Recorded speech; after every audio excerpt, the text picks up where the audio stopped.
Great game, man. Great win for us, and I think you all can see how good they are. And I'm just really proud.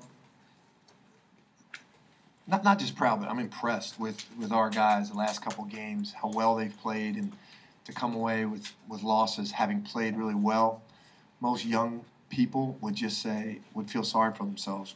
These guys they just come to work every day. We had 2 hard practices with no day off, and our guys came in and really played great defense. And that Georgetown team probably executes offensively better than anybody in the country. And our guys played great defense. They had 2 days of hard practice, no days off from Pittsburgh. I'm very proud of them. Are you in the NCAA tournament? You know what? I would think so. I think everybody's got a unique resume, and I think having 10 wins in this league with the wins that we have, the quality of wins against high caliber teams, and I think some of our previous bad losses, like against Providence, they list them as bad losses. They're not really bad losses. Providence could win 10 games in this league. So I just think given where everything is right now, I think we would be. But we also know we're close enough that things could happen too. So I think we're in a good spot right now, but we're not, I'm going to always answer questions about that but we're not going to worry about that. We're just going to keep getting better next game. And, I just feel good about how we're playing right now. Jay, you've run into teams like this team in the past when you've been in upper Yeah. I mean, do you feel like you're kind of the nightmare team for That's a great point, Sam.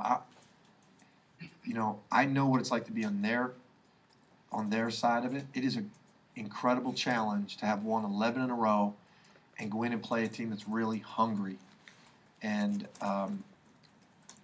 knowing that you got another big game coming up, they got Syracuse coming up. That's an incredible challenge. It's an incredible challenge for our guys to have lost the 2 they have the way they have and keep their composure. If I had the choice of challenges, I like John's challenge better. But it's hard. It's hard, from his standpoint too. And that's what coaching is. That's what sports are. That's the challenges. That's the mental challenges. I think they brought it. You could tell where they started the game. I mean, they brought it. They came. They were ready to play. And I think we played really well. Jay, talk about how far this team's come in, let's say, a month or 6 weeks, or you put a timetable on it. Yeah. You know what, Mike? There's segments like you guys saw us early in the year against Columbia and some of those games. I mean, we were bad. We were bad. And then we just kept gradually getting better and better. And sometimes you can't measure how much better you got by wins and losses. Those last 2 games, going on the road at Seton Hall, they hit 13 threes in that game, and we really had a chance to win the game. Probably should have won the game. You got to give Seton Hall credit, but I'm just saying to be able to withstand 13 threes and still have a chance, and then at Pitt against a very good team on senior night to play like we did, and then lose, we were still playing really good basketball. And then against this team to play like we did tonight, we're getting actually more consistent. Even though we lost a couple games, we're getting more consistent. We had 17 turnovers tonight, but we're getting better taking care of the ball. It's crazy to say with 17 turnovers, but we are really getting better.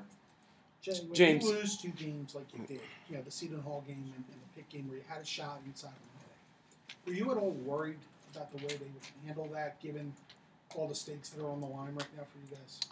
I was, after every game I was, and it was even more than having a shot. We were winning.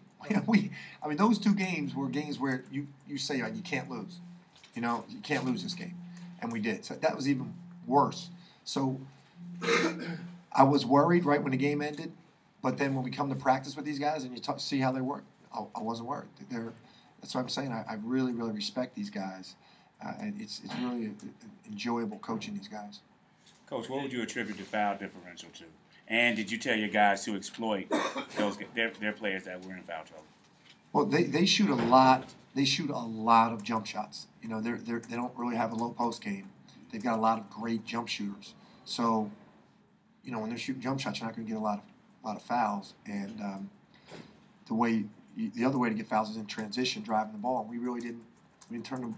Like our turnovers weren't turnovers that led to fast breaks. And we were driving the ball and getting the ball inside. So that's how I would, say there's a difference. Jay, I know you don't pay a lot of mind. You don't necessarily judge this team on whether they make the tournament or not, but others certainly will. So how much time do you devote to even paying attention to where you guys stood in the last couple of weeks and on the bubble and all that stuff? But you know what?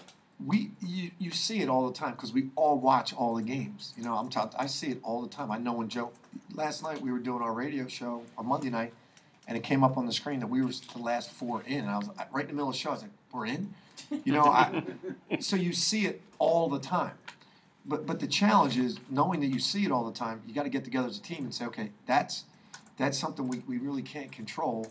But what we can control is how hard we work here, how we prepare for this game. And you can't tell them, don't look at it, don't think about it, don't want. You can't do that. You got to say to them, what can you control? And you can control your preparation. I mean, that's where I'm saying to you guys that, you know, after the Pitt game, after the Seton Hall game, I know they all had to go home and hear everybody say, oh, you're out of the tournament, you blew it. And they really kept a great focus. And anytime we're together and we're practicing, they're just focused. And to come in and play like this tonight, it's like I said, I got a lot of respect for these young guys. You talked a lot about before the game about how to defend Porter, but you executed the way you wanted. We did. We did. We had JayVaughn guarded him, Taj guarded him, Darrun guarded him, Daniel guarded him, and then sometimes we doubled him. You could see him starting to take that over at the end. He was ready to go. As a matter of fact, he scored 2 in a row. We called timeout and just say, you know, he's getting it going now. You know, we really respect his ability to take over a game. So I thought we did a very good job. Darrun, you had not played a lot of minutes, got in foul trouble, and then you're presented with that opportunity, wide open 3, but you haven't even made a 3 in the game at a very big point in the game. Do you even hesitate, or you just act like this is open? I got to shoot the ball here. Yeah, just knowing that I know I got confidence from my teammates and from my coaches, so it wasn't no second guessing shooting that 3. I do it every day in practice, and yeah, I know they got all the confidence in me in the world, and so it was just all I had to do was make the shot, so it wasn't that hard. Yeah, that was your last field goal, the only field goal in the last 14 minutes. Have you ever seen a game where? His? Yeah. Is that right? You guys. Wow. No, I didn't know that. Have you ever seen a game like that where you No, not that I can. We didn't have a field goal in the last 14 minutes of the game. except for Darren's 3? Darren's 3 was the only field goal. Oh, okay, yeah. But I mean, at what point was that? Like 5-4. Okay, all right. Okay. I mean, it's still wild, but that's wild. No, I can't say. I can't say 14 minutes game. I've seen that now. But we wanted to drive the ball. We wanted to post up. You know, that's what we wanted to do. And I think they were pressing. You know, and we actually had a game like this against them a few years ago on that snow. Remember that crazy blizzard when no one could get to the game. Same game. We got behind on them. We pressed them, and they just shot like 40-some free throws because we were pressing and fouling when we pressed. Jay, talk about that Pittsburgh Seton Hall stretch. Especially this being the last year of the Big East as we know it. What does it mean to know that you're going to have the opportunity to play another big game in this conference, almost inevitably whatever the next game? Yeah, I love this conference. I don't want it to end. You know, I know it has to. I really don't want it to end, and I want to enjoy every minute of it. I've tried to do that. You know, when you win 10 games in this league, you know, I think the NCAA tournament number is 94% of the teams make it, but forget that. Winning 10 games in this league is big time, and you know, I think Providence is going to have a chance to do that here, and that's why I say when somebody says that's a bad loss, I mean, that's a team that won 10 games in this league. You're pretty good. You're a good team to win 10 games in this league. Is it going to be hard to replicate anything like that, do you think, in whatever comes along next? No, because I think you're playing a lot of the same teams, a lot of the same rivalries, and I think that's what's so cool about the future.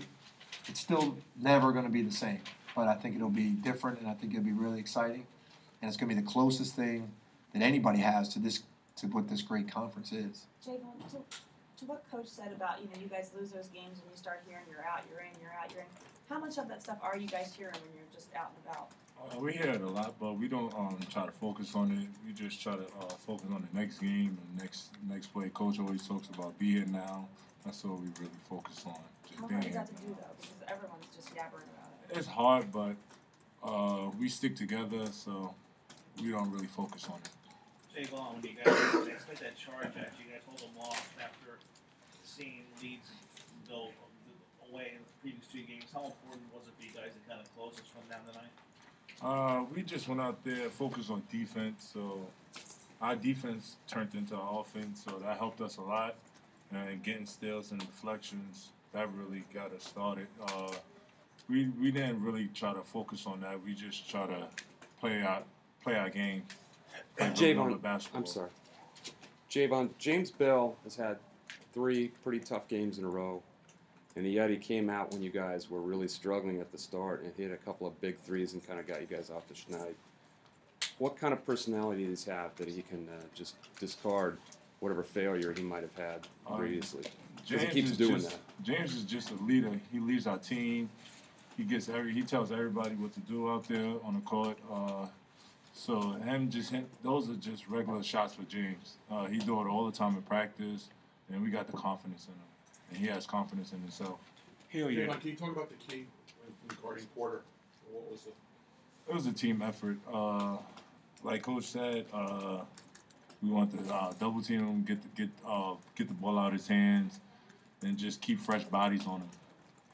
Hilliard, did that 1-2-2 throw you early in the first half? I think you might have had 3 consecutive, not you personally, but the team might have had 3 consecutive turnovers. Did that 1-2-2 throw you guys at all? Did it put you back on your heels early on in the game? I think you guys had maybe 2 or 3 consecutive turnovers. No, I don't think so.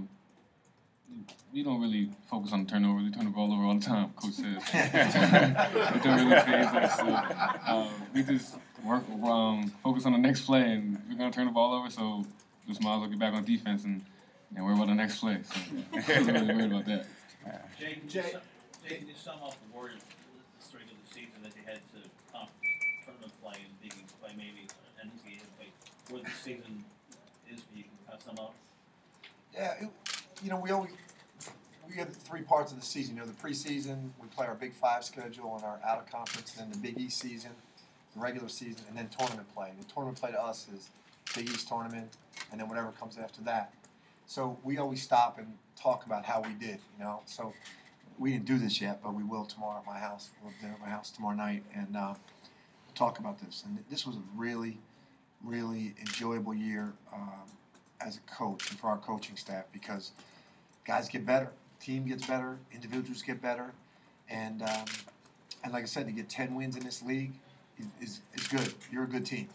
Now, if that's an NCAA tournament team, everybody else will figure that out. But we know from being in this league, how you judge your team is where you are in the regular season of the Big East. 18 games against these teams kind of tells you where your program is, and that's what we really evaluate is the regular season. So we've had some great wins and learned some lessons on some games we probably should have won and didn't, and we'll talk about that. But I want these guys to feel really good about what they did, because they're playing their best basketball now. Jay, is this team ahead of the curve that you expected back in October? Dan, I don't put a you guys are sick of hearing me say it. We just want to be as good as we can be by the end of the year, and I definitely don't put any limits on them. And I'm just really proud of them. I think they've close to reaching their potential. Close. I still think we can get a lot better, but that's why I feel so good about them.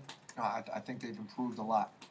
Darrun, what's your coach's best quality considering where you and Arch were at the start of the season? Inexperienced, hadn't really had the experience to do what you were being asked to do early on, and it showed. But how did he treat you in November and December when you guys were failing a lot? I don't think that he could have did it any other way. Like I wouldn't rather have it any other way. He just pushed us every single day.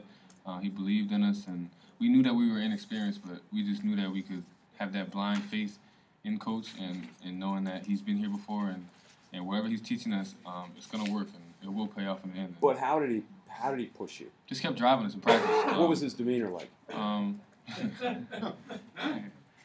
was he gets the most wrath. He gets the most. Why him?